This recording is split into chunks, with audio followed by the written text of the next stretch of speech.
BRS అబద్ధపు ప్రచారాలను తిప్పికొట్టాలి.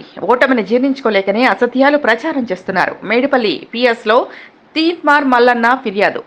పట్టభద్రుల ఎన్నికల్లో ఓటమిని జీర్ణించుకోలేకనే బీఆర్ఎస్ వర్కింగ్ ప్రెసిడెంట్ మాజీ మంత్రి జగదీశ్వర్ రెడ్డి వ్యక్తిగత సహాయకుడు తనపై అసత్యపు ప్రచారాలు చేస్తున్నారని పట్టభద్రుల శాసనమండలి కాంగ్రెస్ పార్టీ అభ్యర్థి తీన్మార్ మల్లన్న అన్నారు.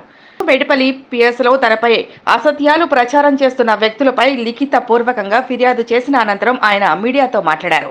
పట్టభద్రుల శాసనమండలి ఎన్నికల్లో ఓటమి తప్పిందని గ్రహించిన BRS party working president KT Rama Rao, మాజీ మంత్రి జగదీశ్వర్ రెడ్డి పిఏతో సోషల్ మీడియాలో తప్పుడు ప్రచారం చేస్తున్నారు అని, దీనిపై పూర్తి స్థాయిలో దర్యాప్తు జరిపి బాధ్యులైన వారిపై చర్యలు తీసుకోవాలని డిమాండ్ చేశారు.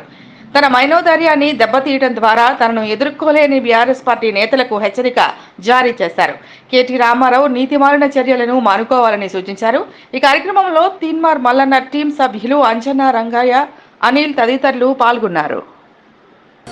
మీడియా మిత్రులందరికీ నమస్కారం. ఇవాళ బీఆర్ఎస్ పార్టీ ముఖ్యంగా కేటీ రామారావు మొత్తం నైతిక విలువలు మర్చిపోయి దిగజారిపోయి సోషల్ మీడియాలో తప్పుడు ప్రచారాలు, తప్పుడు వీడియోలు సృష్టిస్తూ అటు దూరదర్శన్ లోగోలను మార్ఫింగ్ చేసి, ఆర్టీసీ లోగోలను మార్ఫింగ్ చేసి మొత్తం తెలంగాణ రాష్ట్రంలో అత్యంత క్రూరమైన నీతి దిగజారిపోయి మన కల్వకుంట్ల తారక రామారావు అండ్ బీఆర్ఎస్లోని కొంతమంది సోషల్ మీడియాలో పనిచేస్తున్నటువంటి వ్యక్తులు వ్యవహరిస్తూ ఉన్నారు. ఇవాళ పట్టభద్రుల ఎమ్మెల్సీ ఎన్నికల్లో ఓడిపోతామనేటువంటి భయంతో ఇలా తీన్మార్ మల్లన్నకు సంబంధించి కొన్ని మార్ఫింగ్ వీడియోలు చేసి తీన్మార్ మల్లన్న ఏదో తప్పు చేసినట్టుగా, బ్రేకింగ్ న్యూస్లు వేసినట్టుగా దూరదర్శన్ లోగోలతో పాటు ఎక్కడో హిందీ ఛానళ్ళ లోగోలు క్రియేట్ చేసి సర్క్యులేట్ చేసినారు. ఆ వాట్సాప్ గ్రూప్లలో స్ప్రెడ్ చేసినటువంటి వాళ్ళపైన, అలాగే కేటీ రామారావు ముఖ్యంగా మాజీ మంత్రి జగదీశ్వర్ రెడ్డి పిఏ పైన ఇప్పుడే పోలీస్ స్టేషన్లో కంప్లైంట్ చేయడం జరిగింది. ఎఫ్ఐఆర్ కూడా నమోదు చేస్తూ ఉన్నారు. ఇంకా ఎవరెవరు ఇవి వాట్సాప్లో సర్క్యులేట్ చేస్తూ ఉన్నారో వాళ్ళందరిపైన కంప్లైంట్ చేయబోతా ఉన్నాం. ఫేక్ వీడియోలను ప్రచారం చేసినటువంటి వాళ్ళపైన ఖచ్చితంగా చట్టపరంగా చర్యలు తీసుకుంటా ఉన్నాం. ఇంకా అలాగే కాదు, నిన్న మొన్నటి వరకంటే నేను ఎలక్షన్ బిజీలో ఉన్నా, ఇక ఇప్పటి నుంచి ఎవరెవరు ఎలాంటి ఫేక్ వీడియోలు తయారు చేశారో వాటన్నిటిని వెలికి తీసి వాటి ద్వారా పోలీస్ కంప్లైంట్ చేయబోతా ఉన్నాం. ఇవాళ కేటీ రామారావు అండ్ మాజీ మంత్రి జగదీశ్వర్ రెడ్డి పిఏ పైన ఎఫ్ఐఆర్ నమోదు చేయమని చెప్పి కంప్లైంట్ ఇవ్వడం జరిగింది. అలాగే డీజీపీ గారు కూడా కంప్లైంట్ పంపించడం జరుగుతుంది.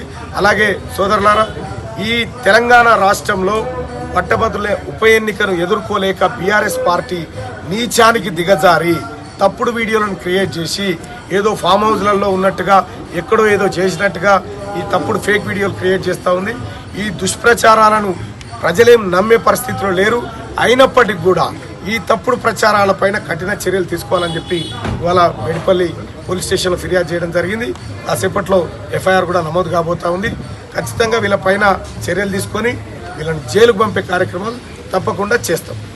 జై మల్లన్న, జై మల్లన్న, జై మల్లన్న, జై మల్లన్న.